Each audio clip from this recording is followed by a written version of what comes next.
A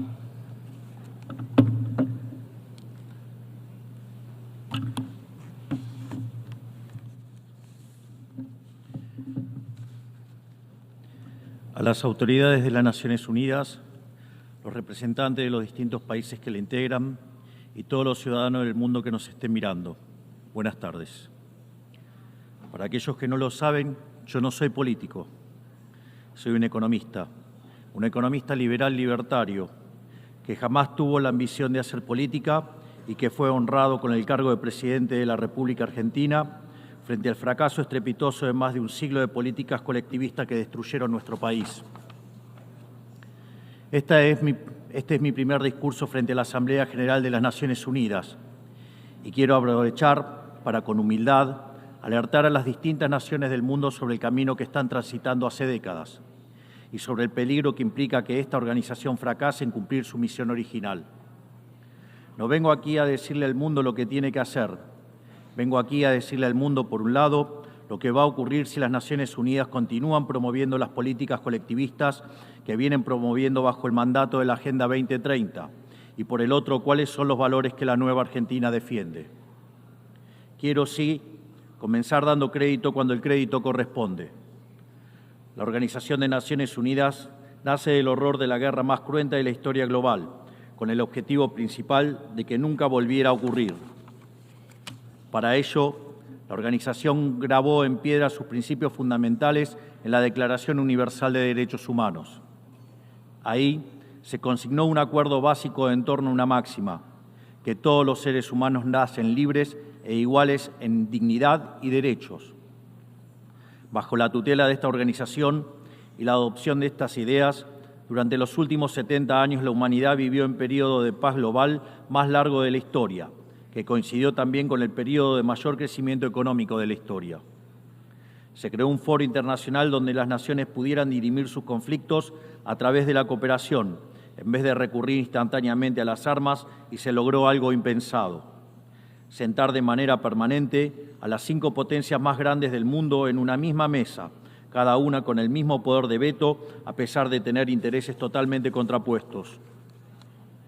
Todo esto no hizo que el flagelo de la guerra desapareciera, pero se logró por ahora que ningún conflicto escalara a proporciones mundiales. El resultado fue que pasamos de tener 2 guerras mundiales en menos de 40 años, que en conjunto se cobraron más de 120 millones de vidas, a tener 70 años consecutivos de relativa paz y estabilidad global, bajo el manto de un orden que permitió al mundo entero integrarse comercialmente, competir y prosperar. Porque donde entra el comercio no entran las balas, decía Bastiat. Porque el comercio garantiza la paz, la libertad garantiza el comercio y la igualdad ante la ley garantiza la libertad.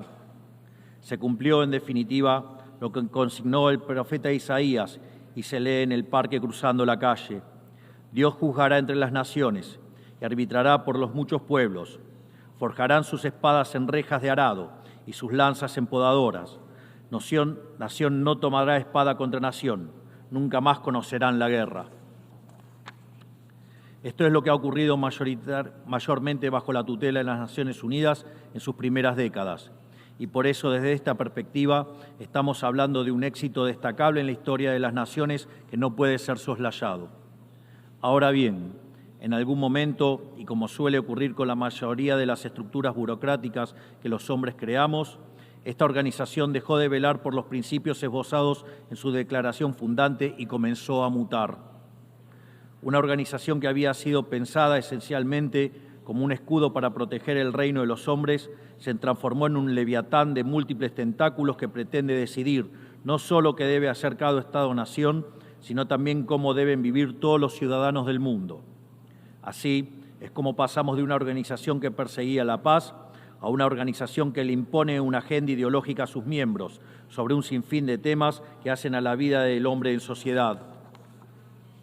El modelo de Naciones Unidas, que había sido exitoso, cuyo origen podemos rastrear en las ideas del presidente Wilson, que hablaba de la sociedad de paz sin victoria y que se fundaba en la cooperación de los Estados-nación, ha sido abandonado.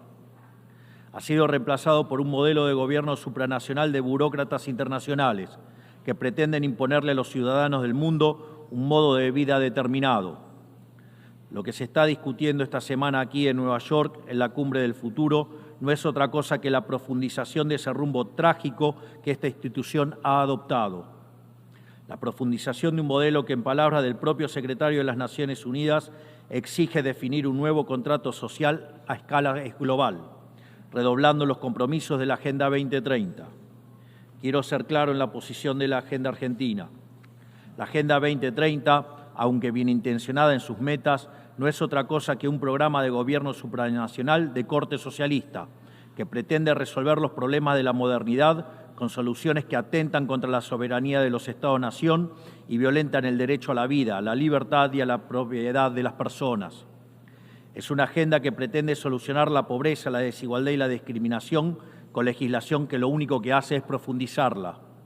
Porque la historia del mundo demuestra que la única manera de garantizar la prosperidad es limitando el poder del monarca, garantizando la igualdad ante la ley y defendiendo el derecho a la vida, a la libertad y a la propiedad de los individuos.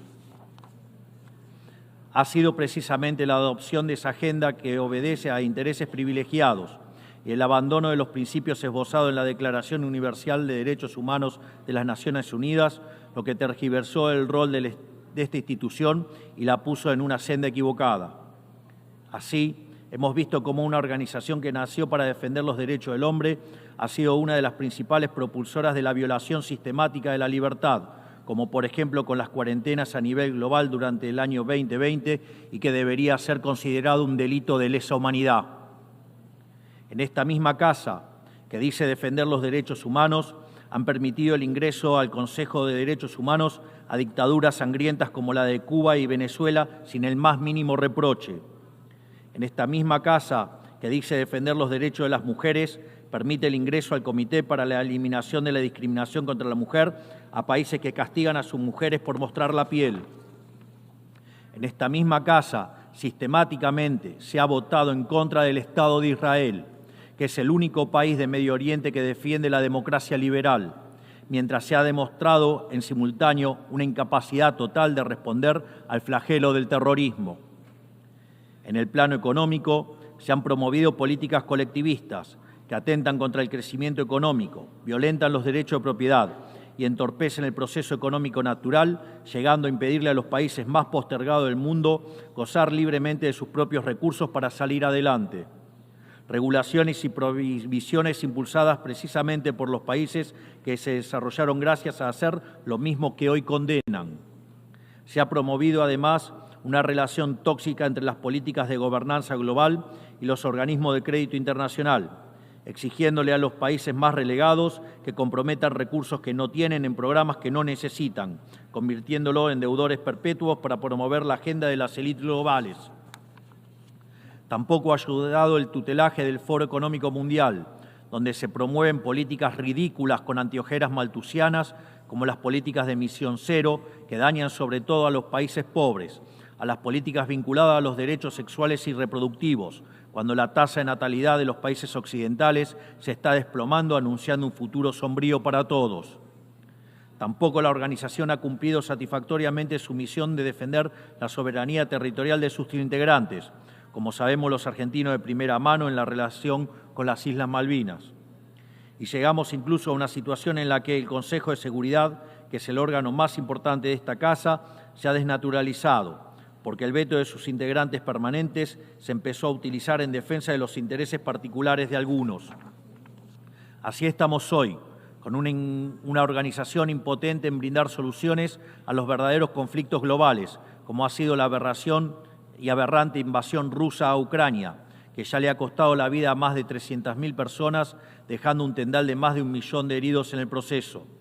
Una organización que en vez de enfrentar estos conflictos invierte tiempo y esfuerzo en imponerle a los países pobres qué, cómo y deben producir, con quién vincularse, qué deben comer y en qué creer, como pretende dictar el presente pacto del futuro. Toda esta larga lista de errores y contradicciones no ha sido gratuita, sino que ha redundado en la pérdida de credibilidad de las Naciones Unidas ante los ciudadanos del mundo libre y en la desnaturalización de sus funciones. Por eso, quiero hacer una advertencia. Estamos ante un fin de ciclo. El colectivismo y el postureo moral de la agenda woke se han chocado con la realidad y ya no tienen soluciones creíbles para ofrecer a los problemas reales del mundo. De hecho, nunca las tuvieron. Si la Agenda 2030 fracasó, como reconocen sus propios promotores, la respuesta debería ser preguntarnos si no fue un programa mal concebido de inicio, aceptar esa realidad y cambiar el rumbo. No se puede pretender persistir en el error redoblando la apuesta de una agenda que ha fracasado. Siempre ocurre lo mismo con las ideas que vienen de la izquierda.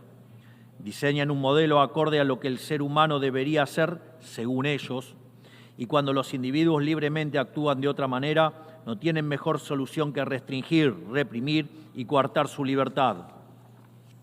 Nosotros en Argentina ya hemos visto con nuestros propios ojos lo que hay al final de este camino de envidia y pasiones tristes. Pobreza, embrutecimiento, anarquía y una ausencia fatal de libertad. Todavía estamos a tiempo de apartarnos de ese rumbo. Quiero ser claro con algo para que no haya malas interpretaciones. La Argentina, que está viviendo un proceso profundo de cambio en la actualidad, ha decidido abrazar las ideas de la libertad. Esas ideas que dicen que todos los ciudadanos nacemos libres e iguales ante la ley, que tenemos derechos inalienables otorgados por el Creador, entre los que se encuentran el derecho a la vida, a la libertad y a la propiedad. Esos principios que ordenan el proceso de cambio que estamos llevando adelante en la Argentina son también los principios que guardarán nuestra conducta internacional a partir de ahora. Creemos en la defensa de la vida, de todos. Creemos en la defensa de la propiedad, de todos. Creemos en la libertad de expresión, para todos. Creemos en la libertad de culto, para todos. Creemos en la libertad de comercio, para todos. Y creemos en los gobiernos limitados, todos ellos. Y como en estos tiempos lo que sucede en un país impacta rápidamente en otros, creemos que todos los pueblos deben vivir libres de la tiranía y la opresión, ya sea que tome forma de opresión política, de esclavitud económica o de fanatismo religioso. Esa idea fundamental no debe quedarse en meras palabras, tiene que ser apoyada en los hechos, diplomáticamente, económicamente y materialmente, a través de la fuerza conjunta de todos los países que defendemos la libertad. Esta doctrina de la nueva Argentina no es más ni menos que la verdadera esencia de la Organización de las Naciones Unidas, es decir, la cooperación de naciones unidas en defensa de la libertad. Si las Naciones Unidas deciden retomar los principios que le dieron vida y volver a adaptar el rol para la que fue concebida, cuente con el apoyo inclaudicable de la Argentina en la lucha por la libertad.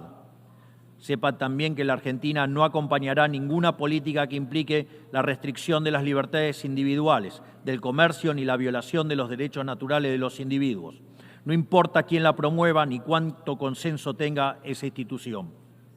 Por esta razón, queremos expresar oficialmente nuestro disenso sobre el Pacto del Futuro firmado el día domingo e invitamos a todas las naciones del mundo libre a que nos acompañen, no solo en el disenso de este pacto, sino en la creación de una nueva agenda para esta noble institución, la Agenda de la Libertad.